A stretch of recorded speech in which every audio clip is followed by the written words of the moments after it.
মানব জাতিকে এক ভয়ঙ্কর অদৃশ্য শত্রুর হাত থেকে বাঁচানোর লড়াই। সে জানে না পৃথিবীতে ফিরে গিয়ে কেউ তার কথা বিশ্বাস করবে কিনা, সে জানে না তার ভবিষ্যৎ কি, কিন্তু সে লড়বে তার শেষ নিঃশ্বাস থাকা পর্যন্ত। তো আজ আমরা নিয়ে চলে এসেছি 2025 সালে রিলিজ হওয়া সাই-ফাই হরর মুভি অ্যাশ নিয়ে।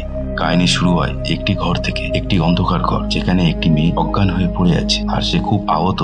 গভীর জমাট বাঁধা অন্ধকার যেন অনন্তকাল ধরে এই নিস্তব্ধতায় ডুবেছিল সে। ধীরে ধীরে, খুব ধীরে ধীরে চেতনা ফিরছে। মাথায় তীব্র যন্ত্রণা, যেন কেউ সজোরে আঘাত করেছে। চোখের সামনে সব ঝাপসা, শুধু গাঢ় নীলচে আলো ছাড়া কিছুই স্পষ্ট নয়। সে কোথায়, কিভাবে এলো এখানে? প্রশ্নগুলো মনের গভীরে উকি মারে, কিন্তু উত্তর খুঁজে পায় না।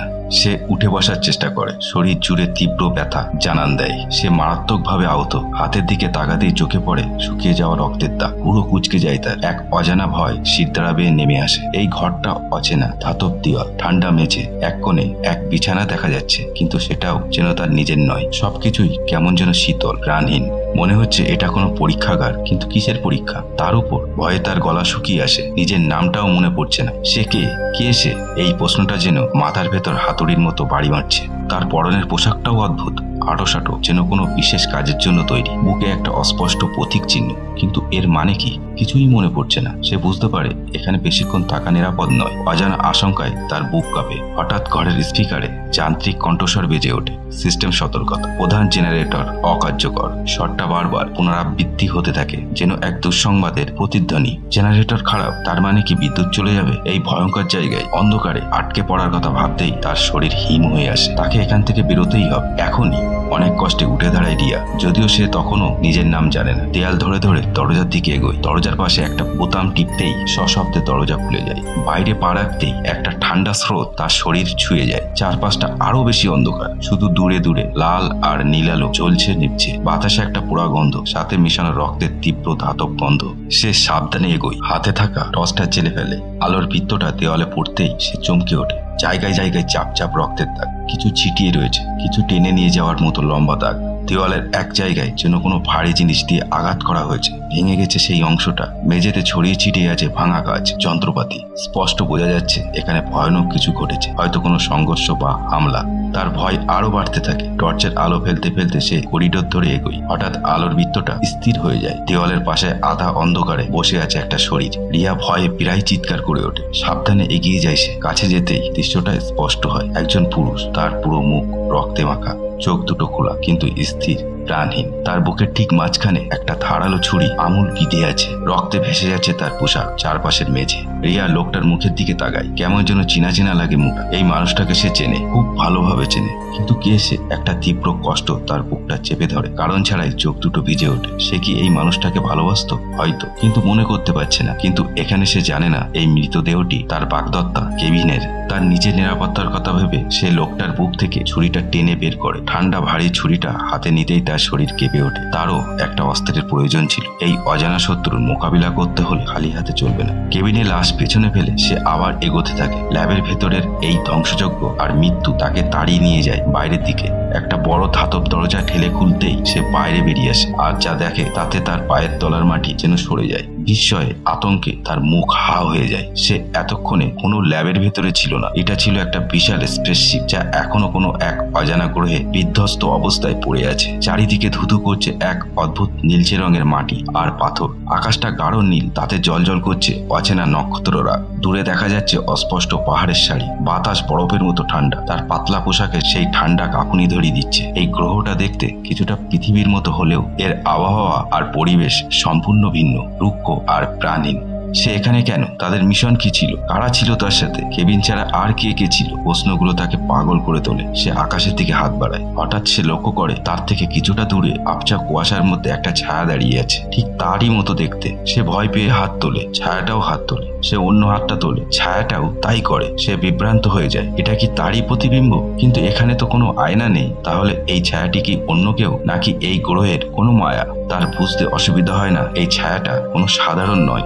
এই অদ্ভুত ঘটনার মধ্যেই সে টের পায় তার শ্বাস নিতে কষ্ট হচ্ছে। ঠান্ডা বাতাস যেন তার ফুসফুসকে জমিয়ে দিচ্ছে। সে বুঝতে পারে এই গ্রহের বাতাস মানুষের নিঃশ্বাস নেওয়ার উপযুক্ত নয়। বেশিক্ষণ বাইরে থাকলে তার মৃত্যু অনিবার্য। সে দ্রুত স্পেসশিপের দিকে ছোটে। তার মনে পড়ে যায় ল্যাবের সেই প্যাচটার কথা যেটা সে একটু আগে দেখেছিল। হয়তো ওটা তাকে সাহায্য করতে পারবে। সে আবার ল্যাবের ভিতরে ঢোকে, মেডিকেল কিটটা খুঁজে বের করে। তার ভেতরের ছবি দিয়ে বোঝানো আছে কিভাবে প্যাচটা ব্যবহার করতে হবে, গলায় লাগাতে হবে। সে কাঁপা কাঁপা হাতে প্যাচটা বের করে নিজের গলায় লাগিয়ে নেয়। সাথে সাথেই একটা আরামদায়ক অনুভূতি হয়। শ্বাস নেওয়াটা আগের চেয়ে সহজ হয়ে আসে। আপাতত সে নিরাপদ। কিন্তু বিপদ এখনো কাটেনি। ল্যাবের সিস্টেম আবার ঘোষণা করে বাইরে থেকে কেউ প্রবেশ করছে। রিয়া আবার সতর্ক হয়ে যায়, হাতে তুলে নেয় সেই ছুরিটা। সে ভাবে নিশ্চয়ই ক্লার্ক ফিরে এসেছে, সেই সংক্রামিত ক্লার্ক যে সবাইকে মেরেছে। রিয়া দরজার পাশে লুকিয়ে পড়ে।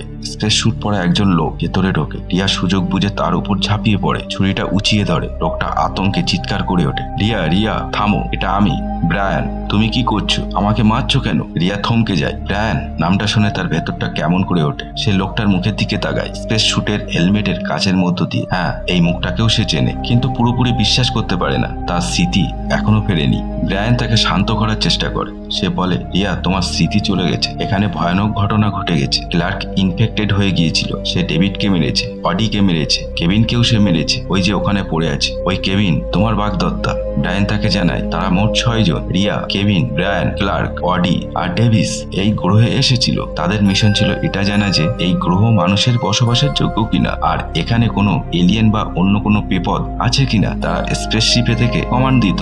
আর ব্রায়ান বাইরে গিয়ে পরীক্ষা চালাতো। কিন্তু শেষবার বাইরে গিয়ে ক্লার্ক কোনোভাবে ইনফেক্টেড হয়ে যায়, আর ফিরে এসে সে সবাইকেই মারতে শুরু করে। রিয়া, তুমি তাকে থামানোর চেষ্টা করেছিলে, কিন্তু লড়াইয়ের সময় মাথায় আঘাত পেয়ে তোমার স্মৃতি চলে যায়। ব্রায়ান বলে, আমি যখন ফিরে এলাম দেখলাম এই অবস্থা। ক্লার্ক পালিয়ে গেছে। আমাদের এখান থেকে বেরোতে হবে রিয়া, অক্সিজেন কমে আসছে। রিয়া ব্রায়ানের কথায় পুরোপুরি বিশ্বাস করতে পারে না। তার নিজেরও কিছু আবছা স্মৃতি মনে পড়ছে, যেখানে সে নিজেই যেন লড়ছে, কাউকে আঘাত করছে। সে বিভ্রান্ত হয়ে যায়। সে বলে, আমাদের ক্লার্ককে খুঁজে বের করতে হবে। তার কাছেই হয়তো সব উত্তর আছে। হয়তো সে ইনফেক্টেড নয়, ভয় পেয়ে পালিয়েছে। ব্রায়ান রেগে যায়। আমাদের সময় নেই রিয়া, মাত্র 2 ঘন্টা অক্সিজেন বাকি আছে। ক্লার্ককে খোঁজা মানে আত্মহত্যা করা। সে একটা দানব হয়ে গেছে। তাদের মধ্যে তর্কাতর্কি চলতে থাকে। ল্যাবের সিস্টেম জানায় অক্সিজেন লেভেল আরো কমে গেছে। তাদের দ্রুত সিদ্ধান্ত নিতে হবে। রিয়া বাধ্য হয়ে ব্রায়ানের কথায় রাজি হয়, কিন্তু তার মন মানে না। সে ক্লার্ককে এভাবে ফেলে যেতে চায় না। ব্রায়ান তাকে বিশ্রাম নিতে বলে। রিয়া নিজের ঘরে যায়, কিন্তু শান্তি পায় না। সে কেবিনের ঘরে যায়, তার জিনিসপত্র দেখে। কেবিনের সাথে কাটানো কিছু মুহূর্ত তার আবছা মনে পড়ে। তার খুব কষ্ট হয়। সে বুঝতে পারে সে কেবিনকে সত্যিই ভালোবাসতো, কিন্তু তার মাথায় ঘুরতে থাকে ব্রায়ানের কথা আর তার নিজের অস্পষ্ট স্মৃতিগুলো। কিছু একটা মিলছে না। সে আবার ল্যাবে ফেরে। চারপাশ খুঁজতে খুঁজতে সে একটা ছোট্ট ড্রোন খুঁজে পায়, যেটাই ক্যামেরা লাগানো। তার মনে হয় হয়তো এটাতে কিছু রেকর্ড আছে। সে ড্রোনটা চালু করে, আর যা দেখে তাতে তার শরীরের রক্ত জল হয়ে যায়। ড্রোনটা রেকর্ড করেছিল বাইরের সেই কুয়োর ঘটনাটা। তারা 5 জন সেখানে গিয়েছিল। কুয়ো থেকে আলো বেরিয়ে এসে ডেভিসকে আক্রমণ করে। ডেভিস মারা যায়। তারপর সেই আলো বা শক্তি ক্লার্ককে আক্রমণ করে। ক্লার্ক নয়, বরং ডেভিস আর অন্যরাই প্রথমে আক্রান্ত হয়েছিল। তারপর ফুটেজে দেখা যায় ল্যাবের ভেতরের ঘটনা। তারা প্যারাসাইটটা নিয়ে ফিরে আসে। রিয়া সেটার উপর গবেষণা করছিল। প্যারাসাইটটা হঠাৎ জীবন্ত হয়ে ওঠে আর অডির উপর হামলা করে। তার নাক মুখ দিয়ে শরীরে ঢুকে যায়। অডি দানবে পরিণত হয় আর রিয়ার উপর হামলা করে। রিয়া আত্মরক্ষার জন্য অডিকে মেরে ফেলে। সেই সময় কেভিন আর ক্লার্ক সেখানে আসে। ক্লার্ক তখনও কিছুটা স্বাভাবিক ছিল, কিন্তু কেভিন ততক্ষণে আক্রান্ত হয়ে গেছে সেই প্যারাসাইটের দ্বারা, যা অডির শরীর থেকে বেরিয়ে এসেছিল।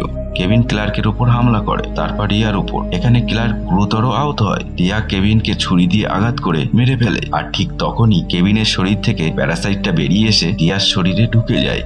এখানে রিয়া বুঝতে পারে ব্রায়ান তাকে মিথ্যে বলেছে। ক্লার্ক নয়, রিয়া নিজেই সংক্রামিত। আর যে ব্রায়ান তার সাথে কথা বলছিল সে আসলে ব্রায়ান নয়, সে ওই প্যারাসাইট। যে ব্রায়ানের রূপ ধরেছিল সে এতদিন ধরে ব্রায়ানের শরীরে ছিল, অথবা সে ব্রায়ানকে মেরে তার রূপ ধারণ করেছে। ঠিক তখনই সেই নকল ব্রায়ান বা এলিয়েন প্যারাসাইট সেখানে হাজির হয়। তার মুখে নিষ্ঠুর হাসি। সে বলে, তাহলে জেনেই গেলে সত্যিটা? হ্যাঁ, আমি সেই শক্তি। তোমরা মানুষরা ভেবেছিলে আমাদের গ্রহ দখল করবে, এখানে এসে থাকবে। তা হবে না। এবার আমি তোমার শরীর ব্যবহার করে তোমাদের পৃথিবীতে যাব, আর তোমাদের সবাইকেই আমাদের গোলাম বানাবো। এখানে রিয়া বুঝতে পারে তার হাতে সময় খুব কম। সে যদি এই এলিয়েনকে না থামায় তাহলে মানব জাতির ধ্বংস অনিবার্য। কিন্তু সে নিজেও সংক্রামিত। এখানে সে কি করবে? তার মনে পড়ে মেডিকেল কিটটার কথা। এলিয়েনটা অতি আত্মবিশ্বাসে তাকে সেটার কথা বলে দিয়েছিল। রিয়া দৌড়ে গিয়ে সেই কিটটা নিজের উপর প্রয়োগ করে। এটা একটা ভয়ানক ঝুঁকি ছিল। মেশিনটা কাজ শুরু করে। তীব্র যন্ত্রণায় রিয়া চিৎকার করে ওঠে। মেশিনটা তার মাথার ভেতর তার স্নায়ুতন্ত্র থেকে প্যারাসাইটটাকে টেনে বের করার চেষ্টা করে। এক ভয়ঙ্কর লড়াই চলে রিয়ার শরীরের ভেতরে আর বাইরে। অবশেষে মেশিনটা সফল হয়। প্যারাসাইটটাকে বের করে সেটিকে ধ্বংস করে দেয়।